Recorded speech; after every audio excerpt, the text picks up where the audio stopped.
7 nannies walked out in tears, but when the 8th stepped in, she didn't flinch.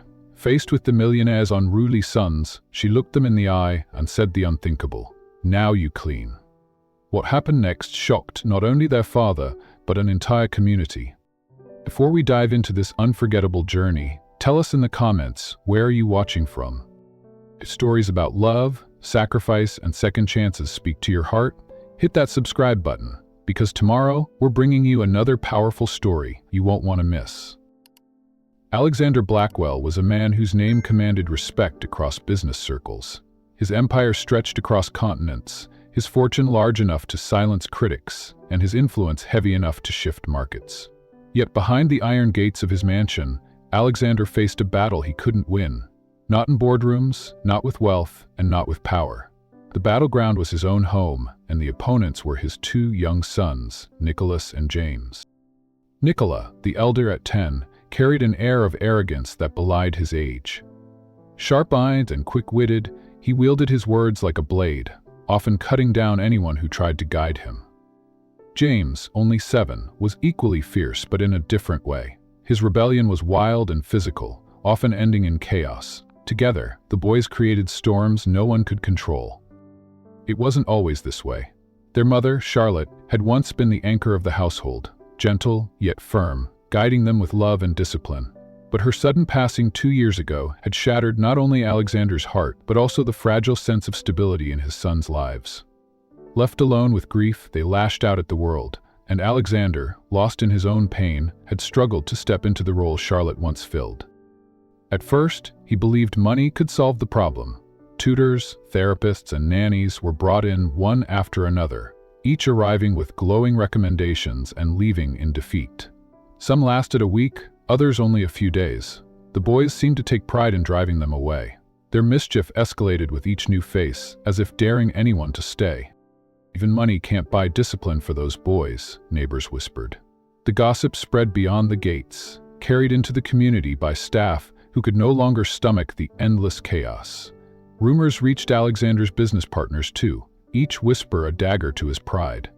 But none of it compared to the helplessness he felt at night, lying awake, wondering if he had failed as a The morning after the 7th nanny resigned, the mansion was silent, not peaceful, but heavy. Alexander stood in the grand foyer, his broad shoulders tense, his face etched with lines of frustration. The nanny's parting words echoed in his mind. "They don't need care, Mr. Blackwell. They need a miracle." Upstairs, laughter erupted, mocking, mischievous, unrestrained. Nicholas and James had discovered freedom again, and they reveled in it. They charged down the staircase moments later, Nicholas sliding down the railing while James threw a pillow that narrowly missed a priceless statue. Their footsteps echoed like war drums as they bolted past their father without a glance of respect. Alexander's jaw tightened. "Nicholas, James, stop this at once." But the boys didn't stop. They never did. They darted into the living room, knocking over a tray of untouched breakfasts. A crystal glass shattered against the marble floor, orange juice splattering like a careless painting. James clapped in triumph while Nicholas smirked, as if daring his father to react. Alexander stepped forward, his deep voice sharp. "Enough?" The boys froze, but not from fear. Nicholas crossed his arms defiantly, meeting his father's gaze without flinching. "You'll just hire another one," he sneered, "and she'll leave like the rest." The words pierced Alexander deeper than he expected. He opened his mouth to reply, but found none. Nicholas wasn't wrong. The cycle had repeated itself so many times that even the children saw the futility. His wealth, once a shield against every problem, was useless here. Behind the arrogance in Nicholas's eyes, Alexander glimpsed something else: pain, loneliness, the unspoken absence of their mother. James' wild laughter was a mask, a shield against grief too heavy for such a young heart. Alexander knew it, but knowing did not make the burden lighter. He rubbed his forehead, feeling the weight of failure. The boys ran off again, leaving destruction in their wake. Servants rushed in to clean the mess, their eyes avoiding his. Respect had turned to pity, and Alexander despised it. He was a man who conquered industries, who built an empire from nothing. Yet in his home, 2 children brought him to his knees. That evening, Alexander sat in his study, staring at the fire. Shadows flickered across the room, mirroring the turmoil inside him. On his desk lay a stack of resumes, nannies and caretakers eager for the pay, but unaware of the battlefield awaiting them. He couldn't bring himself to call another. He already knew the ending. The door creaked open. Nicholas stood there, his expression unreadable. "Are you going to replace her again?" he asked flatly. Alexander leaned back in his chair, weary. "Do you want me to?" Nicholas shrugged, but his eyes flickered with something vulnerable. "It doesn't matter. No one stays." The words cut deep. They weren't just about the nannies. They were about their mother, about everyone who had left. Alexander swallowed hard, forcing down the ache in his chest. "I'm still here," he said quietly. Nicholas's lips pressed into a thin line. He turned and left without another word. The door clicked shut, leaving Alexander alone with the fire's dying glow. For the first time in years, he felt utterly powerless. Part 1. The Unruly Son, Segment 2, 1,200 words. The next morning brought no relief. Alexander awoke to shouting in the garden. From his balcony, he saw James chasing the gardener with a hose, spraying water across freshly cut hedges while Nicholas laughed and encouraged him. The gardener stumbled, drenched, his patience worn thin. "Mr. Blackwell," he called up, exasperated, "I cannot work under these conditions." Alexander closed his eyes. Another employee driven to the edge. Another problem caused by the sons he loved but could not control. By noon, the gardener had packed his things and left. Whispers spread among the staff. Some feared the boys, others despised them. Many considered leaving. Alexander's household, once admired for its order, was unraveling. Later that afternoon, Alexander called a meeting in the living room. Nicholas lounged on the sofa, arms behind his head, while James drummed his fingers against the armrests. Their casual defiance stoked Alexander's temper, but he kept it buried beneath his calm exterior. "You both know what happened yesterday," Alexander began, his voice steady but firm. 7 nannies in 2 months. Do you understand how shameful this is?" James shrugged. "They were boring." Nicholas smirked. "They couldn't handle us. That's not our fault." Alexander's patience cracked. He stood tall, his tone sharper. "It is your fault. This behavior is unacceptable. You embarrass this family. You embarrass me." The words hung in the air. For a moment, silence fell, broken only by the ticking of the ornate clock. Nicholas sat up, his expression hardening. "Maybe if Mom were here, we wouldn't need them." The blow landed deep. Alexander's breath caught, his chest tightening. He had avoided speaking of Charlotte, afraid of reopening wounds. But Nicholas had shattered that silence with cruel precision. James shifted uncomfortably, his bravado faltering. Aka's hands clenched. He wanted to shout, to discipline, to regain control, but beneath the anger was guilt. Nicholas was right. If Charlotte were alive, things would be different. She had been their balance, their comfort, their guide. He was left trying to fill shoes too large for him to wear. His voice, when it came, was low but heavy. "I loved your mother more than anything, and I am doing my best to raise you, but this cruelty, this disrespect, it cannot continue." Nicola's eyes softened for a fraction of a second before hardening again. "Then stop hiring strangers. They don't care about us, they just care about the money." The truth in those words stung. Perhaps the boys were not rebelling against discipline, but against abandonment. They didn't need another temporary figure. They needed someone who saw beyond the paycheck, someone who could challenge them, not out of duty, but out of conviction. Alexander had tried to buy solutions, but some things could never be purchased. The meeting ended without resolution. The boys retreated upstairs, leaving Alexander alone once more. He sank into the armchair, burying his face in his hands. The echo of Nicholas's words lingered. "No one stays." By evening, the mansion was filled with a brittle quiet, the kind that follows storms but promises more to come. Staff whispered in corners, debating how long they would last. Some predicted Alexander would give up soon, sending the boys to boarding school. Others pitied him, the great Alexander Blackwell, undone by rivals but by grief and 2 unruly sons. In his study, Alexander poured himself a glass of whiskey. He stared into the amber liquid, wishing it could dull the ache inside him. 7 nannies gone. 7 failures. His empire was secure. His empire was a crumbling fortress. He had never felt so hollow. Through the window, he saw Nicholas and James in the garden again. This time, they weren't laughing. They sat under the old oak tree, silent, their heads bowed. For the first time, they looked like children. Not tyrants, not wild rebels, but 2 boys who had lost their mother and didn't know how to grieve. Alexander's heart clenched. He wanted to go to them, to sit with them, to say the words he had buried under pride and fear. But before he could move, James kicked at the dirt. Nicholas stood abruptly, and together they ran back toward the house, the mask of defiance slipping back into place. The moment was gone. That night, Alexander lay awake, the echoes of the day tormenting him. Nicholas's sharp words, James's wild defiance, the silence under the oak tree. He realized something with painful clarity. Wealth had given him power in the world, but it had taken nothing to remind him of his powerlessness at home. The boys were not just unruly, they were hurting. And unless something changed, their pain would consume them all.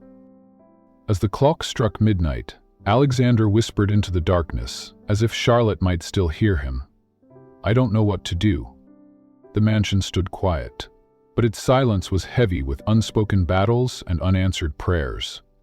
Alexander Blackwell, the millionaire who could buy anything, faced the one truth he could not escape. No amount of money could buy the respect of his sons, or the healing they all desperately needed. The Blackwell mansion was quieter than usual the morning Emily arrived. Not silent, never silent with Nicholas and James tearing through its halls, but quieter in the sense of anticipation, as if the walls themselves waited to see how long this one would last. 7 nannies had come and gone, and the household had grown weary of greetings that soon turned into farewells. Emily stepped out of a modest taxi with a worn canvas bag over her shoulder. She was not what anyone expected for the Blackwell household. No uniformed nanny attire, no polished resume with glowing recommendations, no practiced smile of someone used to managing wealthy families. Instead, she wore simple clothes, neat but unremarkable, her brown hair tied back loosely. Her eyes held a steady calmness, though one that spoke of endurance more than elegance. The butler, Harris, greeted her at the door. He had been with the family for decades and had seen nannies come and go with increasing speed. His gaze lingered on Emily, measuring her. "Miss Emily?" "This way, Mr. Blackwell is waiting in the study." Emily nodded, clutching the strap of her bag. Her shoes made little sound on the marble floors as she followed him through the grand hall. The opulence of the mansion seemed designed to intimidate, but Emily's expression remained unchanged. She wasn't here to be impressed. She was here because she needed the job, and because something inside her told her not to fear children, no matter how wild they were. In the study, Alexander Blackwell stood near the window, tall and imposing, his suit perfectly tailored as always. His presence carried authority, but his eyes betrayed exhaustion. He turned when Harris announced Emily, his gaze sharp, skeptical. "Alexander said," his tone clipped. "You're the one who applied." Emily inclined her head politely. "Yes, sir, Emily Carter." Alexander's eyes swept over her. She was younger than he expected, perhaps in her late 20s, though her posture carried the steadiness of someone older. There was no trace of fear or eagerness in her unnerving posture. He found that unnerving. "Listing? I'll be direct," Alexander continued. "I don't expect you to last the week. 7 before you have failed. My sons are difficult. I won't blame you when you walk out." Emily's lips curved faintly, almost a smile, but not quite. "Then perhaps it's best not to start with expectations. I'll do what I can." Her words were plain, but there was weight in them.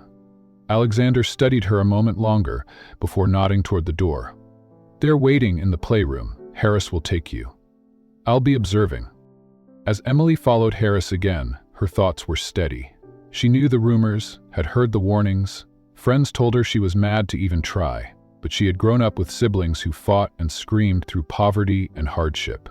She had endured jobs harder than most could imagine, from cleaning houses to waiting tables in rough neighborhoods. Children, no matter how unruly, were not enough to break her spirit. The playroom door opened and chaos spilled out. Nicholas and James were in the middle of turning furniture into a fortress. Pillows scattered, toy swords clashed, and a vase teetered dangerously on the edge of a shelf. The boys froze when they saw Emily. Then laughter erupted.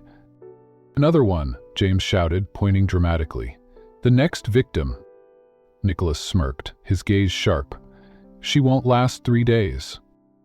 Emily set her bag down quietly, her calm demeanor unshaken. She didn't scold, didn't order, didn't even flinch. Instead, she looked around the room, taking in the destruction.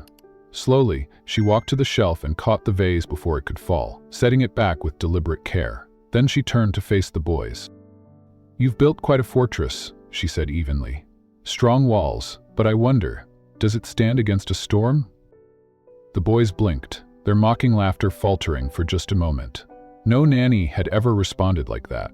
Usually they shouted or begged for cooperation. This woman was different. She didn't play the role they expected. Nicholas narrowed his eyes, testing her. "What storm?" Emily shrugged lightly. "That depends on how strong you are."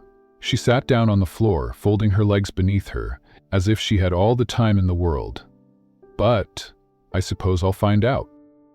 James tilted his head, confused. "You're not going to tell us what to do?" "Would I?" Emily replied simply. "It's your fortress. You decide." The boys exchanged a look. Suspicion warred with curiosity. They were used to confrontation, used to dominance. This woman's calmness unsettled them more than anger ever could. Nicholas tightened his grip on his toy sword, but he didn't swing it. James edged closer, steadying her like she was some strange puzzle. From the doorway, Alexander watched. He had expected Emily to fail within minutes, to raise her voice or shrink back in fear. Instead, she sat in the middle of chaos with a composure that baffled him. His sons didn't know what to make of her, and for the first time in months, the room wasn't escalating into violence. He wasn't ready to call it hope, but it was different. The day wore on, and Emily remained steady. When Nicholas tried to provoke her by knocking over a stack of books, she quietly picked them up without a word. When James splashed juice across the table, she calmly wiped it clean.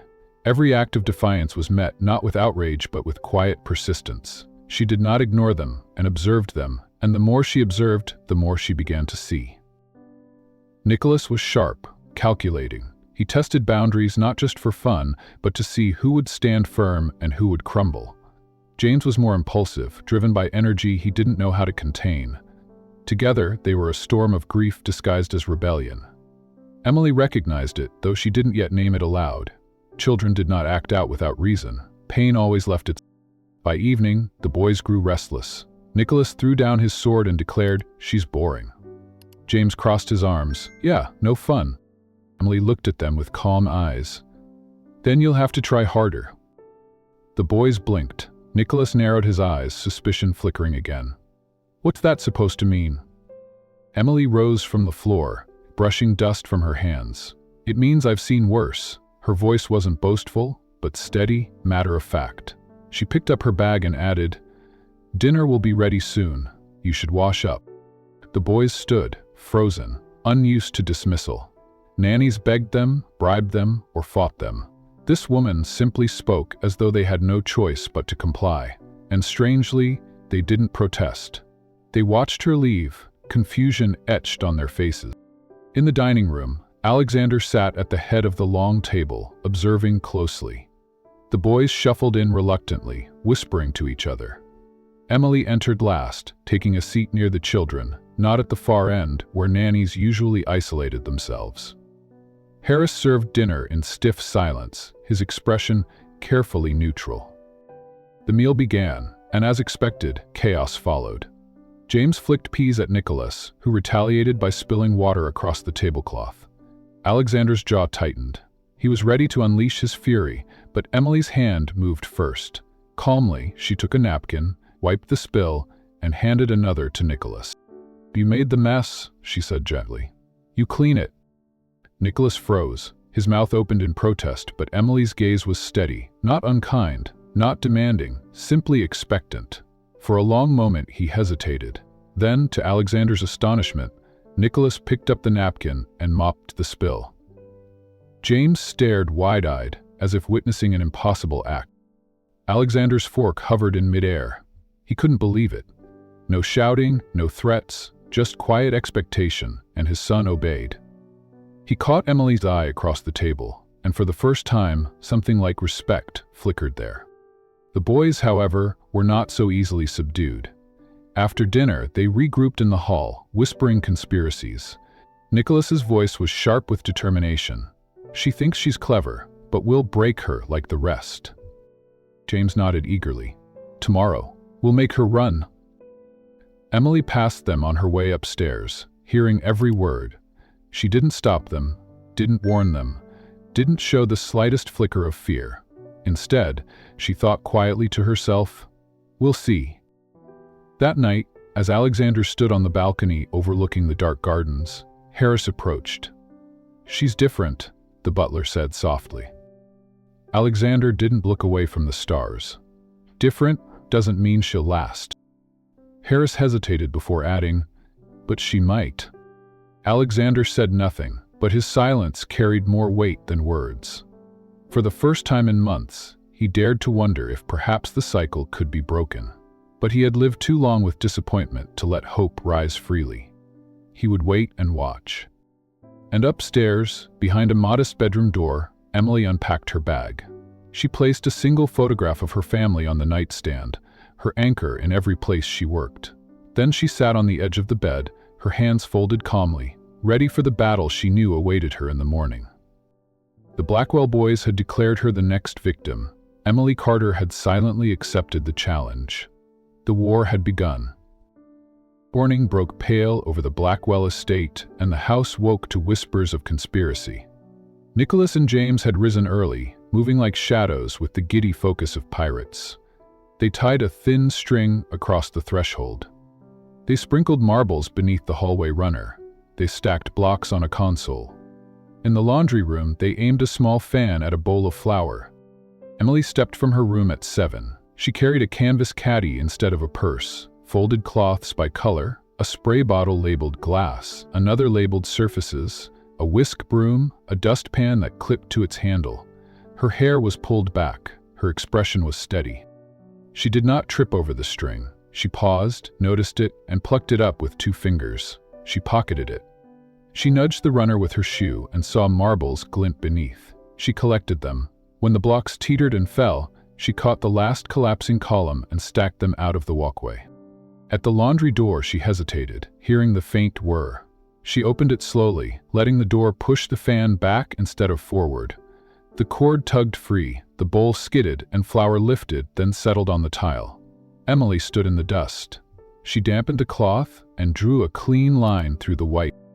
Nicholas and James popped from behind the corner. Nicholas wore victory like a medal. James's grin was sharp. Their triumph lasted a heartbeat. Then they saw the cloth in Emily's hand, the patient arc of her arm as she wiped, and her steady face. "What kind of nanny doesn't scream?" James asked, half insulted, half impressed. "Kind who knows flour wipes easier before it hardens," Emily answered. "You made a cloud. Clouds fall. Now we shovel." "Shoveled?" Nicholas echoed.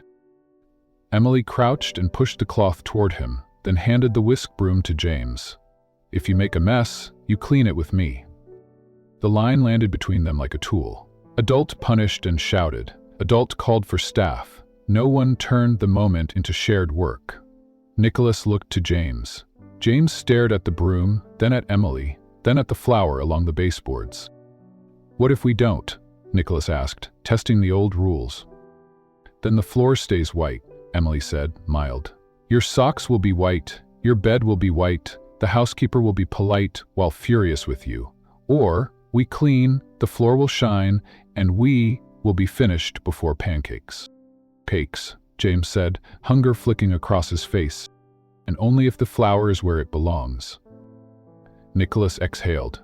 Annoyed, he grabbed the cloth and swiped. The movement was jerky, but he copied her strokes without being told. James shuffled in, the whisk broom a wand he didn't yet know how to wield. Emily held the dustpan as he swept. They pushed a small drift inside, and Emily shook it into the bin with a quiet thump. She handed the broom back to James. Again. Across the hall, Alexander stood at the landing, watching. He had come because Harris mentioned an unusual quiet, which usually meant catastrophe. He expected Emily to carry disaster with the same weariness others had worn. Instead, his sons were on their knees, sleeves frosting white, moving beside a woman who neither lectured nor pleaded. He watched attention replace chaos below. When the floor was clean, Emily rinsed the cloth, wrung it, and draped it across the caddy's edge. "Thank you," she said. "Shoes off now. Marble doesn't like grit." They pulled off their shoes. They had no excuse. Breakfast ambush came next. Nicholas had taped glitter under the sugar lid, so the first pour would erupt in a shimmer. James had loosened the syrup cap. They waited, expectant. Emily set 3 plates and reached for the sugar. She lifted the lid and paused. She put the lid back without tipping it and slid the sugar aside. "Glitter is for crafts, not coffee," she said. She handed it to Nicholas. "Undo it." "Did you know?" he demanded. "Rattled like sand, and sugar doesn't." He peeled off the tape and dumped the glitter back. James tried to make the syrup tumble with an elbow. Emily caught it, tightened the cap, and passed it to him. "Your hands, your pour. If you make a mess, you clean it with me." He poured. The refrain repeated in his head. They ate, bodies vibrating from mischief that failed to detonate. When James flicked a blueberry at the pitcher, Emily handed him a damp cloth and tipped her head toward the splash. "It takes 2 seconds now or 10 minutes later." 2 seconds is smarter." He wiped it. Nicholas watched, unsettled. After breakfast, the boys unveiled round 2. In the corridor outside the playroom, they had built a seesaw with a plank and soft blocks. Stepping on the plank would launch foam shapes from a box overhead. Emily stepped on the plank on purpose. Foam rained down. She didn't flinch. She set the box on the floor and sat cross-legged amid the sort by color, she said. "Red to me, blue to Nicholas, yellow to James, green to the bin." "We didn't say we'd play," Nicholas responded. "We're not playing," Emily said. "We're putting the world back the way we found it." James flopped down opposite and scooped yellow with greedy hands. Nicholas lasted 10 seconds before joining, racing James for the last blue triangle. Emily nodded. "I admire a finisher." Alexander walked by, papers in hand, pretending to read as his eyes took note. He should have felt insulted, but the approach wasn't foolish. She was embedding consequence inside the moment. Morning rolled onward, trap after trap converted into motion and method. Emily's cadence never changed. She taught them to make their beds. She introduced a 10-minute reset. She wrote their names on a whiteboard and marked today with dots. "Do dots buy snacks?" James asked, eyeing the board. "Putts buy trust," Emily said. "Trust buy," Nicholas challenged. "Freedom," Emily answered. The words lingered. Near noon, they laid a last gauntlet, a line of plastic cups filled with water, along the hallway. Emily studied the path. "This is a good way to learn. Careful feet," she said. She stepped through with precise balance, not a single cup wobbling. Nicholas barged behind her, defiant, and his shoe clipped a rim. Water splashed. He went still, waiting for the shout. Emily handed him a towel. "If you make a mess, you clean it with me." He pressed the towel, and something in his face softened. James dragged a towel across the tile. They worked. When the water was gone, Emily nodded once. "Lunch in 10. Wash up. I like the way your hands move when they're used." They went to wash, glancing back once. Emily stayed behind, steadying cups neatly, her movements steady and unfussed. Alexander closed his office door and braced his palms on the desk. He wanted to call it luck or novelty. He told himself it would break by dinner, but he had watched her refuse to stand apart or humiliate them. He had watched the way she gave them tasks without turning them into punishments. It was not mercy, it was instruction disguised as dignity. He reached for his phone, then stopped. He did not want to break the spell of a morning that had not shattered. He stood at the window and watched the lawn shimmer under the noon sun, and he let a small, cautious hope take shape. The house felt different. The walls had exhaled. Nicholas and James did not name it. They walked, listening for instructions that felt like After lunch, the boys regrouped in the backyard, plotting a second act with mud and bravado. Nicholas shoved his palms into the soft corner of the garden and smeared a streak along the stone path. James upended a bag of potting soil over a terracotta planter until the plant slumped sideways. They laughed, waiting for a shout. Emily stepped out with a straw hat, the caddy, and a small trowel. She looked once at the soil and the plant. "You broke it," she said calmly, "so you'll repot it with me."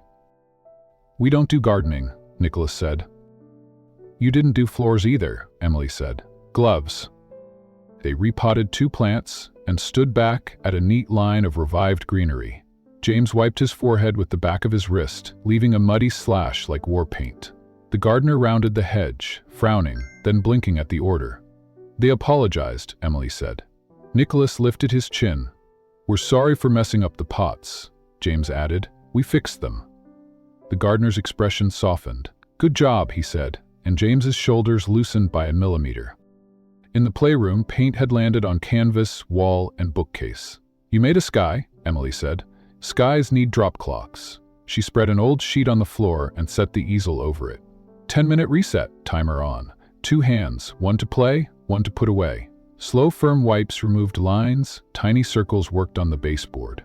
The timer chimed, and the room was clear beyond the canvas. Emily clicked a magnet under each of their name. "Contribution points," she said. "Not for being good or bad, for being part of this house."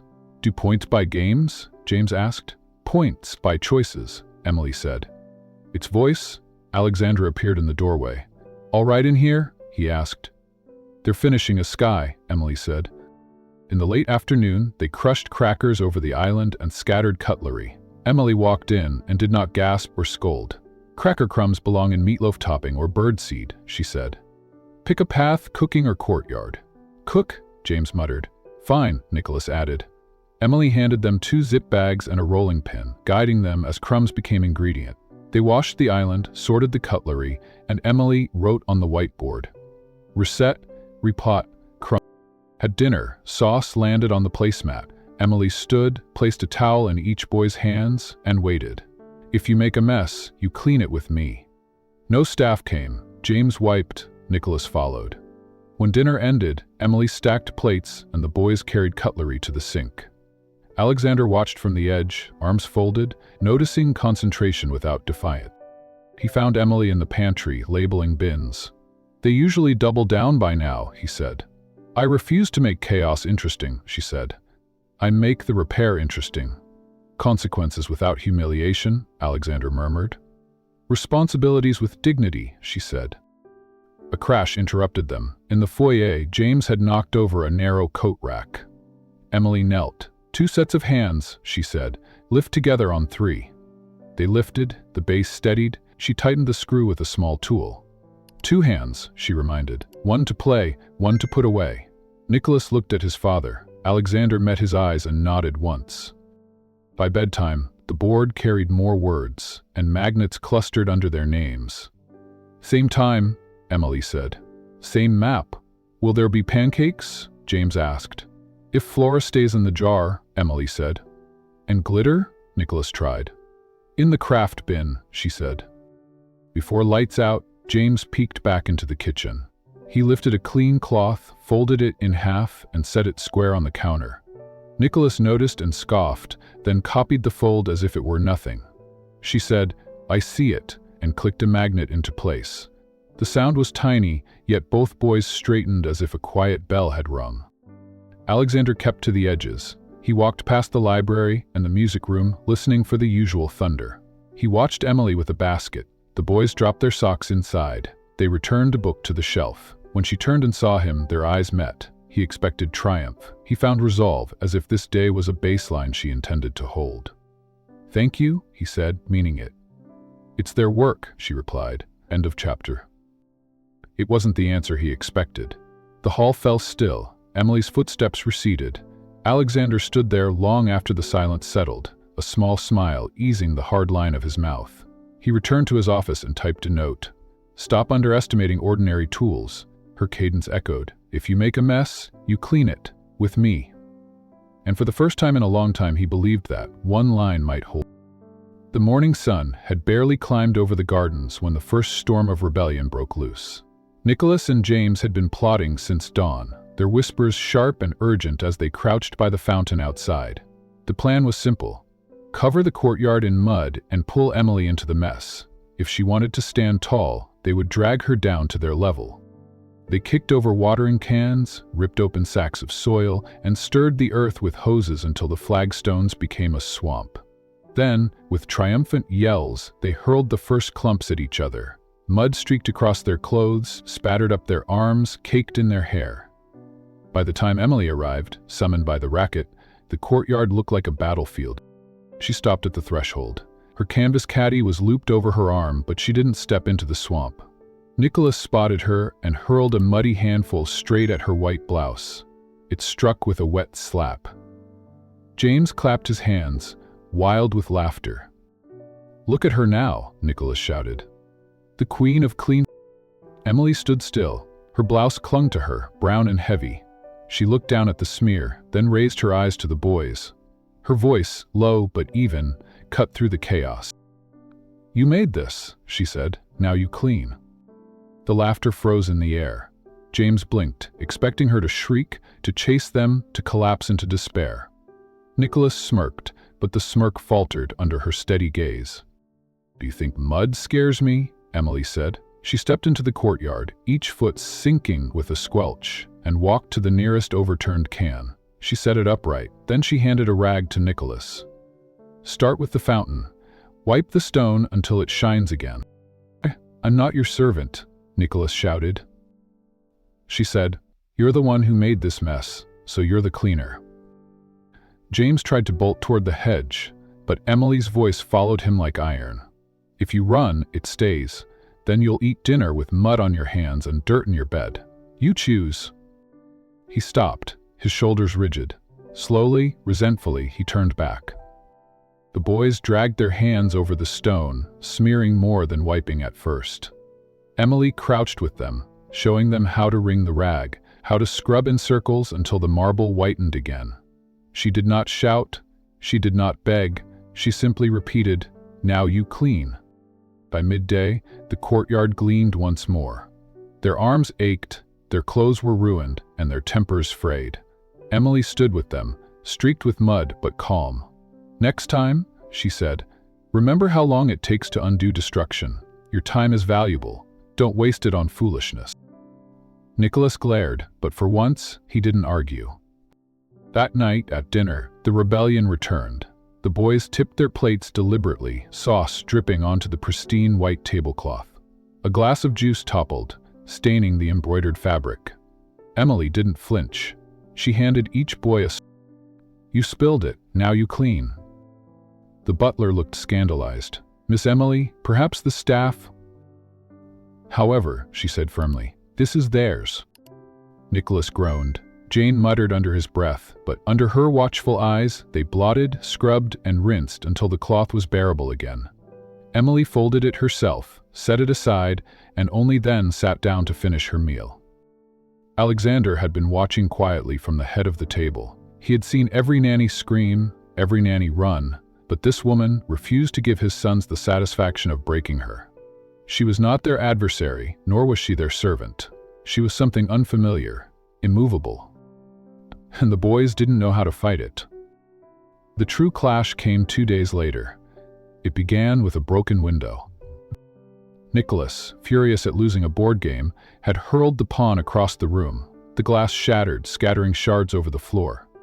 James cheered him on, then immediately paled at the sight of the damage. Emily entered, her face unreadable. She scanned the glittering fragments on the floor, then the jagged hole where cold air poured through.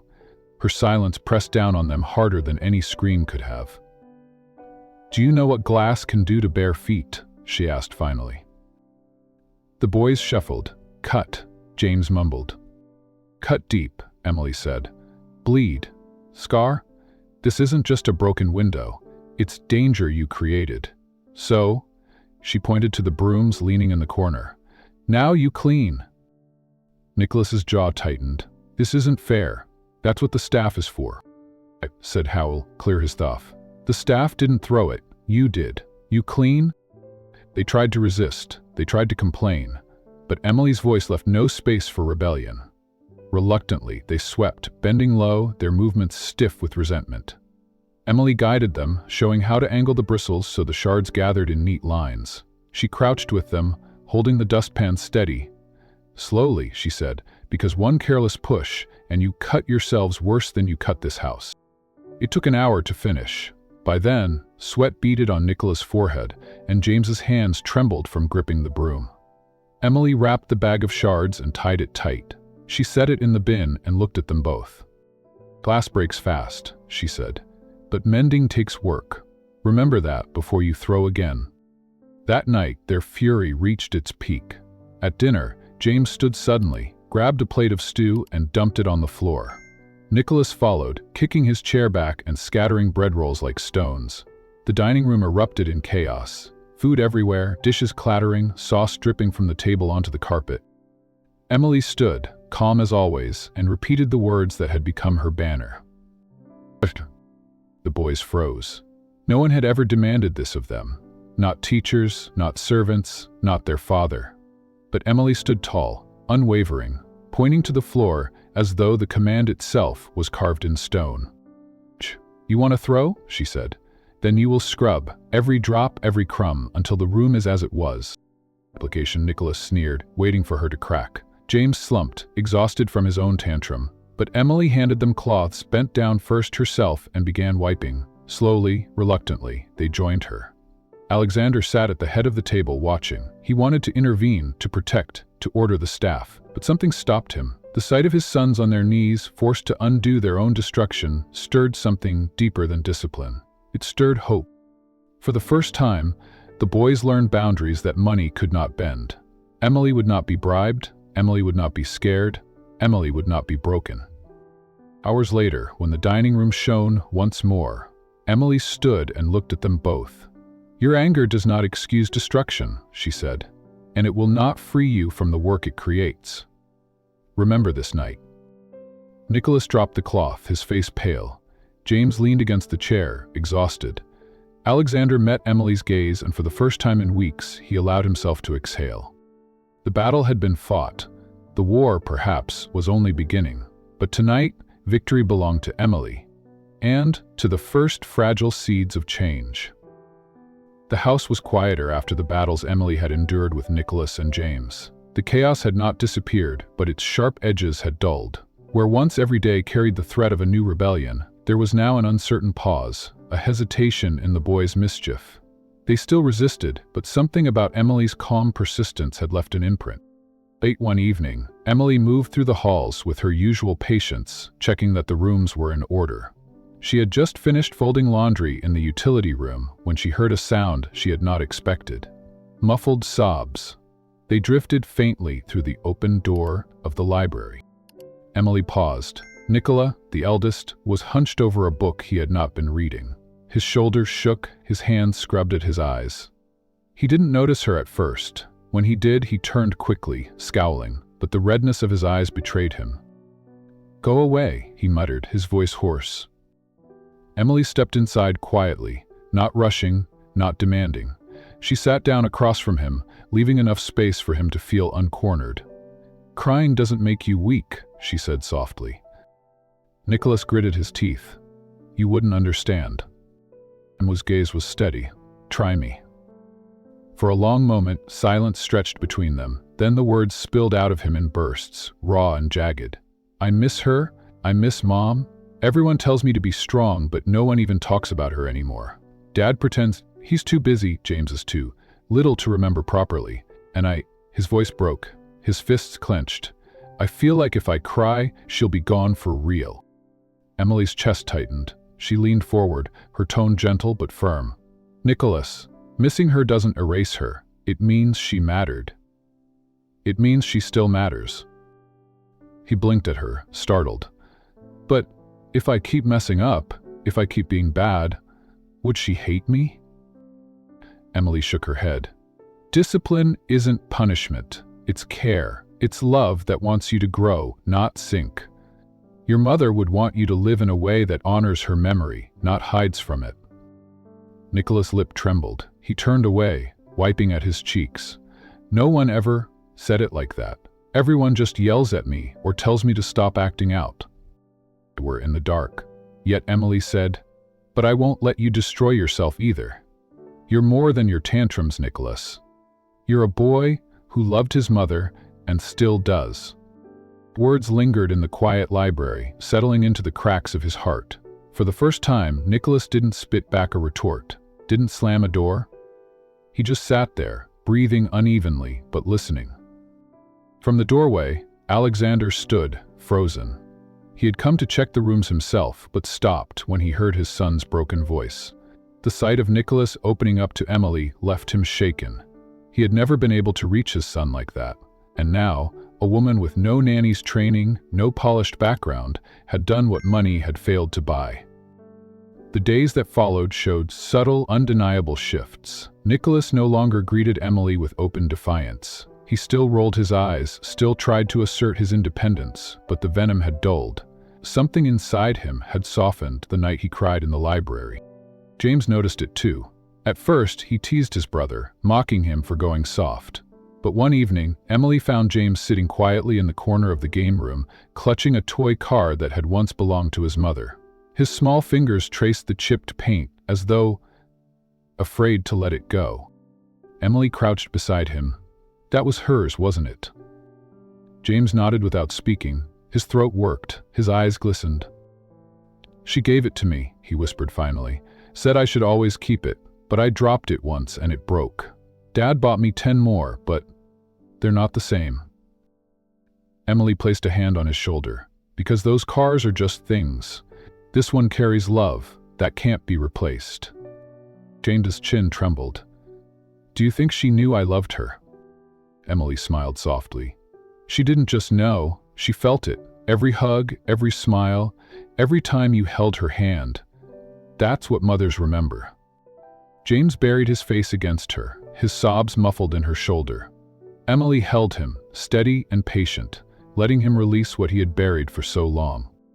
That night, the household shifted again. The boys, once armored in arrogance and rebellion, had revealed their pain, and Emily had met it not with scolding or bribes, but with compassion woven into discipline. At dinner the next evening, when Nicholas accidentally spilled water across the table, James looked at him in alarm, waiting for an explosion.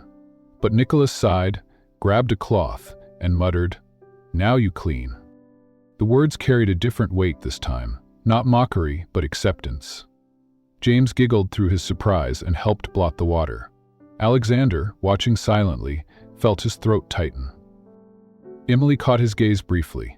No words were exchanged, but the truth was undeniable. The cracks in the boy's armor had appeared, and through them, humanity was shining. The millionaire who had thought money could solve everything now faced a truth more profound. Sometimes healing required neither wealth nor force. It required patience, empathy, and the courage to listen. And Emily had given his sons what he could not: permission to grieve, and permission to grow. Alexander Blackwell was a man who prided himself on control. In boardrooms, his word was final. His empire was built on discipline, numbers, and efficiency, yet inside his grand mansion, order was always shattered by the chaos of his 2 young sons. For months, they had been a whirlwind of tantrums, broken glass, mud-streaked walls, and wild laughter that felt more like rebellion than joy. No amount of hired help, no strict instruction, not even his own rare scoldings had managed to quiet them. But something was shifting, and Alexander found himself noticing it in ways that unsettled him. It began in the smallest of moments. One morning, he came down to the dining room, expecting the usual mess. Breakfast was often a battlefield, with food thrown across the table, servants running back and forth, and his boys howling with mischief. But this time, the scene was different. The boys sat with Emily, their new nanny, and though crumbs still scattered the floor, there was an unusual calm. They ate with their hands, messily, yes, but when one of them dropped a piece of bread, Emily didn't rush to clean it. She simply placed a napkin in his hand and said, softly but firmly, "Now you clean." Alexander paused at the door, unseen. His eldest son grumbled but bent down and picked it up. His younger one followed, wiping the table with exaggerated movements that made Emily laugh. The sound startled Alexander. His sons never cared if a nanny laughed or cried, but here they were, responding. Later that day, Alexander overheard another moment. From his study, the faint sound of shuffling chairs reached him. He rose and followed the noise to the library, where his sons had overturned a pile of books. Normally, they would have run away, leaving the chaos for others, but Emily was kneeling beside them, stacking the books back onto the shelves. "You made the mess," she said, "so now you clean with me." The boys groaned but didn't argue. They picked up the books clumsily, their small fingers fumbling with the heavy volumes. Yet there was no shouting, no battle of wills, only the quiet rustle of pages sliding back into place. Alexander leaned against the doorway, his chest tightening. He had expected failure. He had expected Emily to be gone within the week, like the 7 before her. Instead, she was still here, and his sons were listening. At dinner that night, Alexander couldn't stop watching them. The boys still fidgeted, still spilled their drinks, but when Emily raised an eyebrow, they corrected themselves. His eldest even passed the bread basket without being asked. It was a tiny gesture, almost invisible, but to Alexander, it was monumental. He found himself studying Emily too. She wasn't polished like the other nannies he had hired. She didn't dress in pressed uniforms or speak in rehearsed tones. She was simple, steady, and unyielding. Where others had tried to bend to the boys or to scold them into obedience, she had done something different. She had given them respect. At night, after the boys were asleep, Alexander sat alone in his office. His mind replayed Emily's words. "Now you clean." They were ordinary words, but they carried weight. He realized that in all his wealth and all his attempts to manage his household, he had never once demanded responsibility from his sons. He had only demanded silence. And silence, he now understood, was not the same as discipline. The next day, he tested his observation. He lingered near the kitchen, pretending to read the paper, while Emily and the boys prepared a simple snack. Predictably, juice spilled across the counter. His younger son looked immediately toward the staff, waiting for someone to fix it. But Emily caught his gaze. "What do we say?" she asked. The boy sighed. "Now we clean." He fetched a towel and wiped it clumsily. His brother helped, grinning as if it were a secret game between them. Alexander set down his paper, astonished. It wasn't obedience she had won. It was something deeper. Respect. Days turned into weeks, and Alexander's mansion felt unrecognizable. There were still loud moments, still broken things, still laughter that rattled the windows. But now, when chaos erupted, Emily didn't drown in it. She redirected it. The boys built forts with blankets but were told to fold them afterward. They tracked mud through the hallways but scrubbed the tiles clean with Emily beside them. They argued, but Emily insisted they apologize, not just with words, but with gestures, sharing toys, offering help. Alexander watched it all unfold, unable to deny the truth. His sons were calmer, softer, almost happier, and for the first time in months, so was. One evening, he lingered in the doorway of their playroom. The boys were sprawled on the floor with Emily, piecing together a puzzle. His eldest grew frustrated, tossing a piece aside. Alexander tensed, waiting for the explosion. But Emily simply placed the piece back in his hand. "Try again," she said. "You'll get it." He did, and when the picture finally came together, both boys cheered. Emily clapped, and for a fleeting second, Alexander felt something inside him stir, a warmth he hadn't felt since his wife was alive. It was then that the realization began to crystallize. This woman, this humble, unassuming nanny, was doing what his wealth never could. She was not taming his sons with fear or bribery. She was teaching them how to be seen, how to be heard, and how to belong. And Alexander, for all his power, had failed to give them that. The confrontation came late one night. Alexander found Emily in the kitchen, wiping down the counters after the boys had gone to bed. She worked quietly, her sleeves rolled up, her hair pulled back, no hint of exhaustion in her posture, though she had spent the entire day chasing after his sons. "You've done something no one else could," Alexander said finally, his voice rougher than he intended. Emily turned, surprised. "I haven't done much. Just asked them to be responsible." He stepped closer. "No, you've changed them. They listen to you. They respect you. Tell me how." Emily set down the cloth, meeting his eyes steadily. Children don't need servants, Mr. Blackwell. They need someone who sees them. Your boys act out because they want to be noticed, not dismissed. They don't want another person to clean up after them.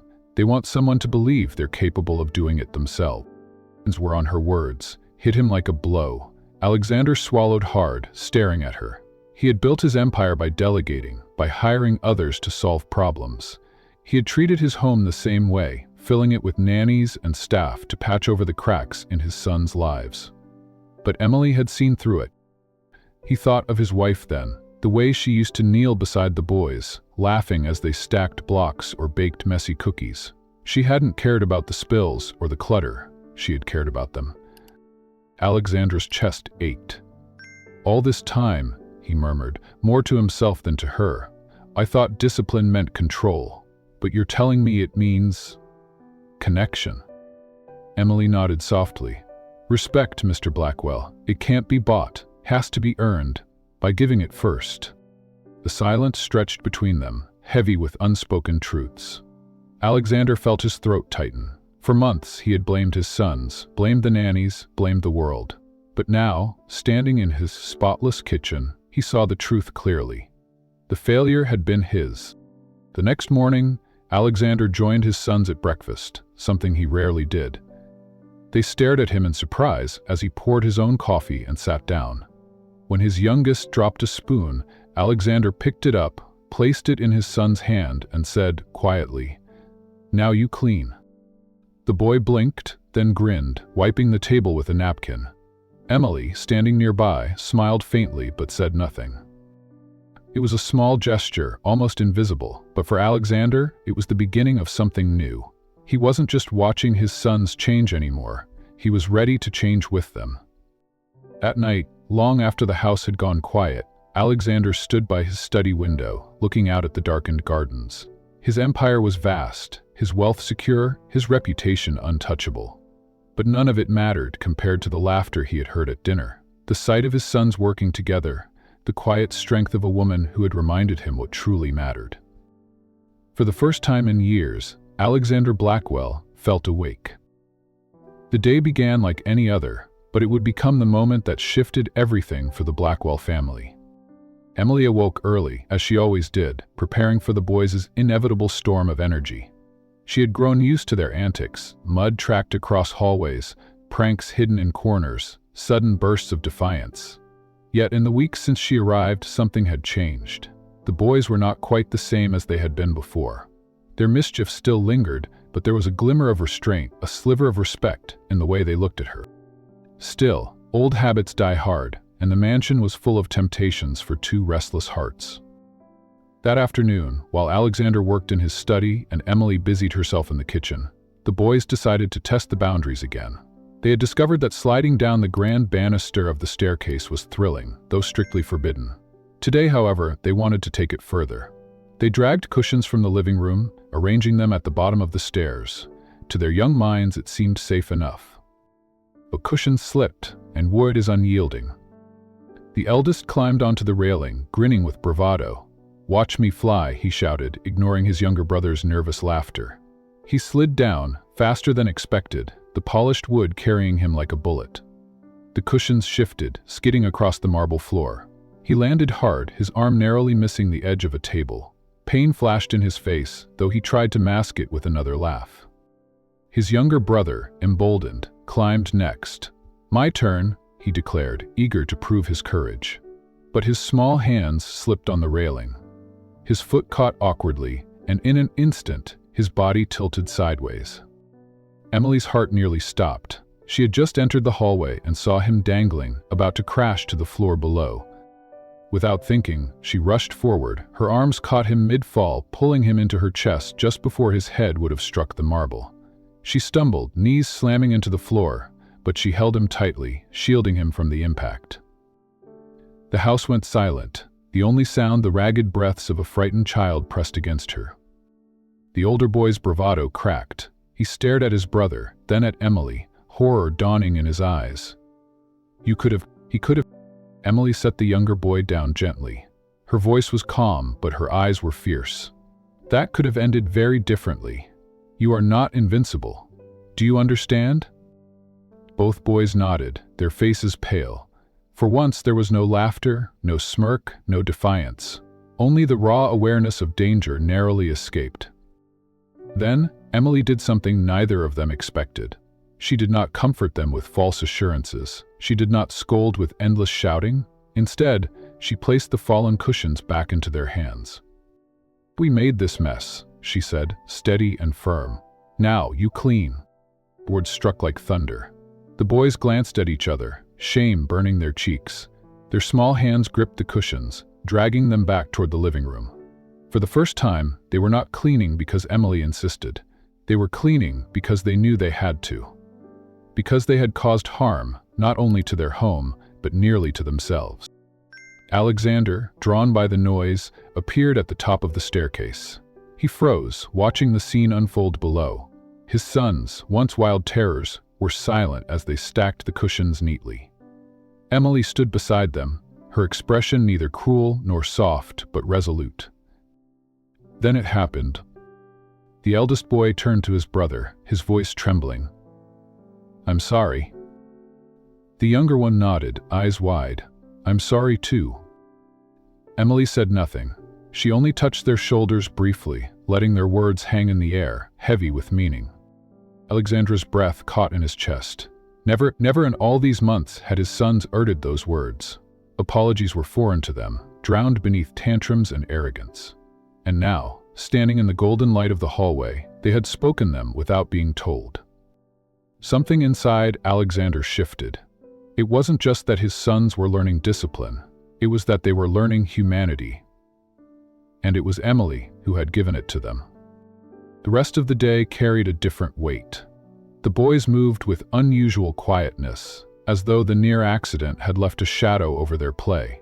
When dinner came, they did not throw food or tease each other mercilessly. Instead, they helped Emily set the table, clumsily carrying plates and utensils.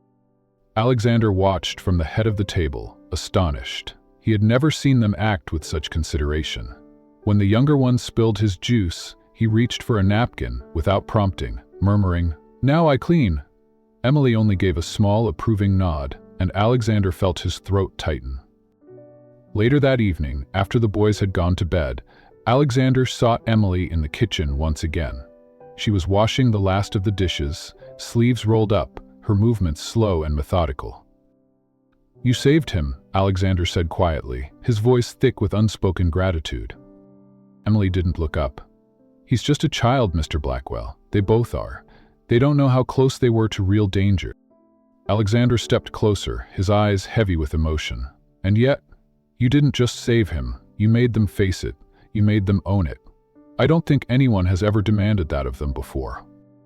Finally, Emily met his gaze. Her eyes were tired but steady.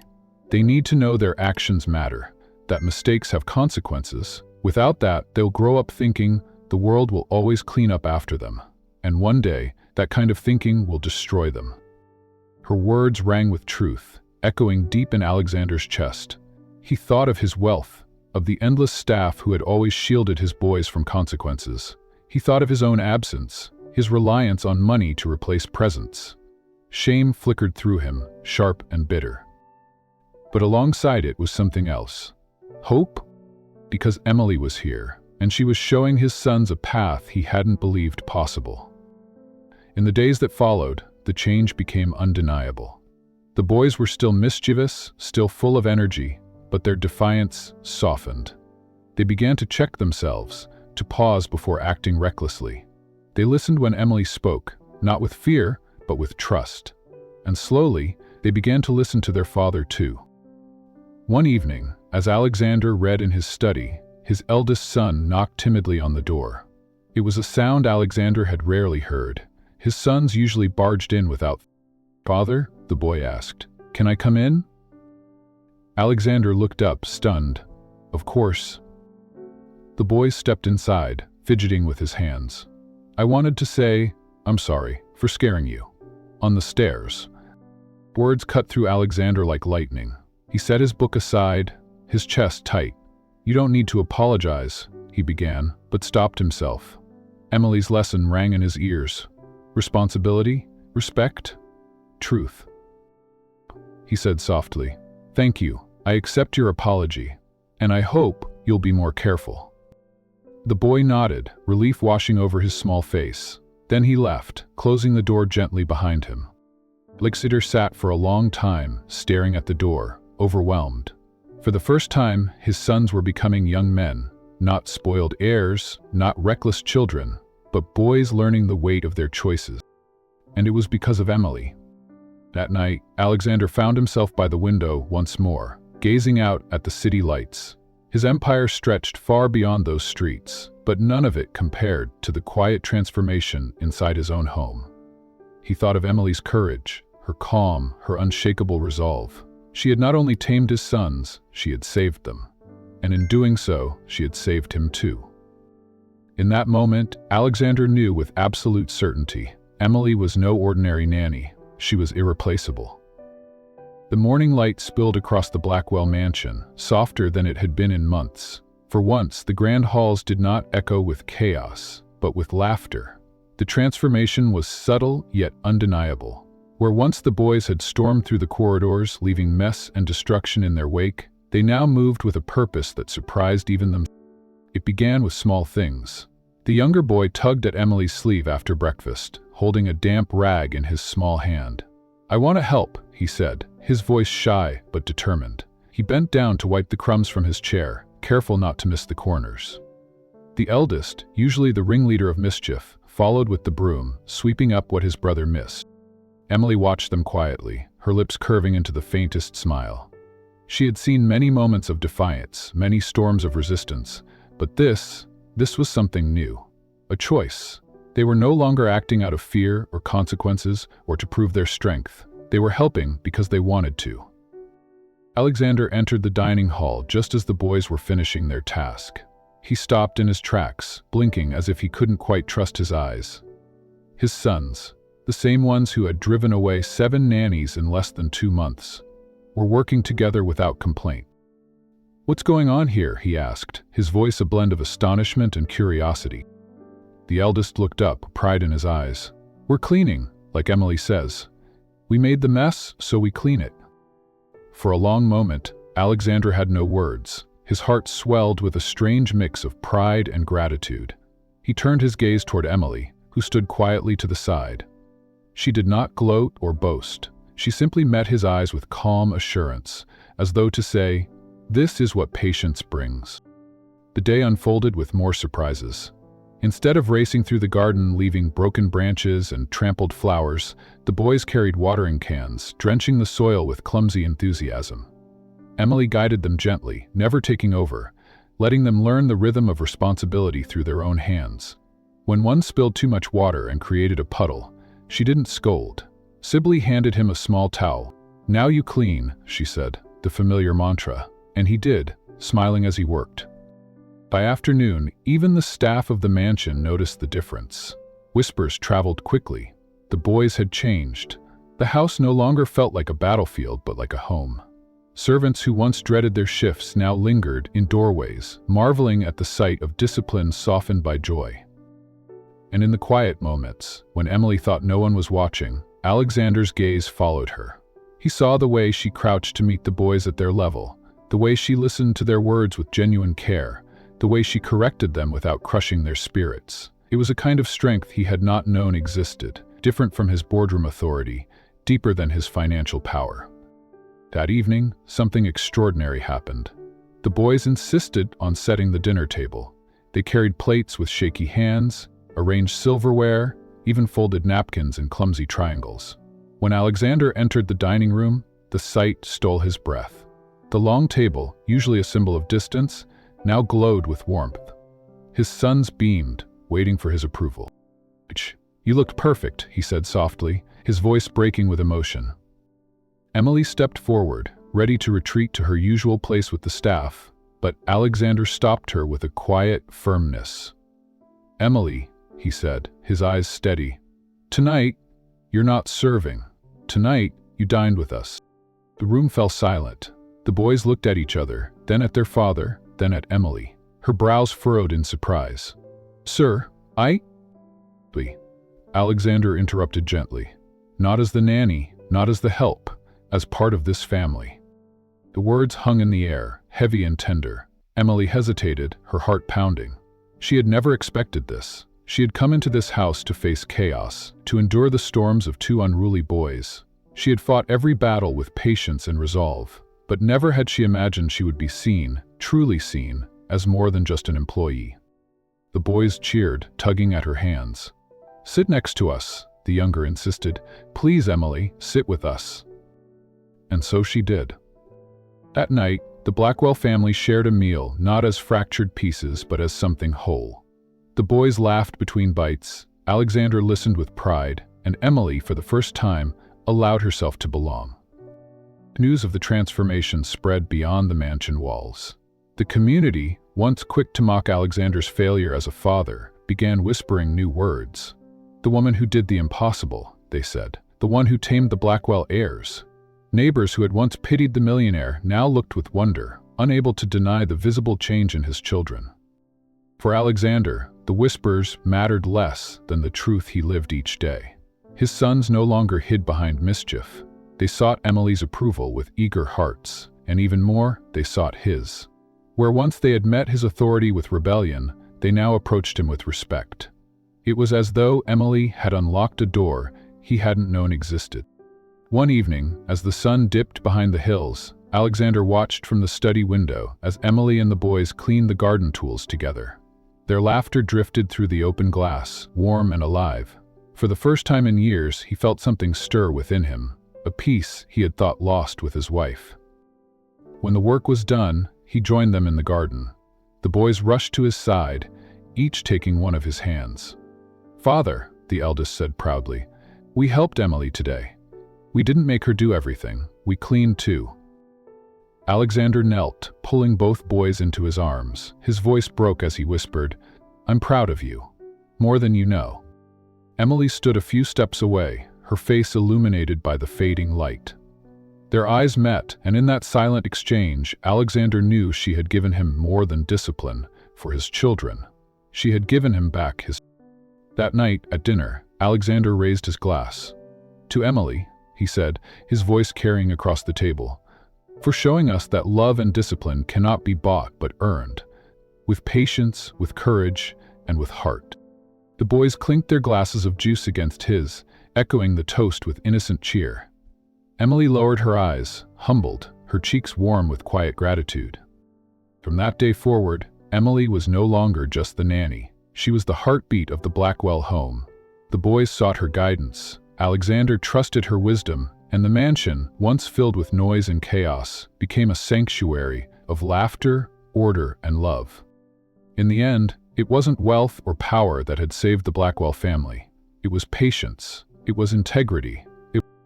So the story closed, not with the image of a millionaire's mansion, but with something far greater, a family, whole again.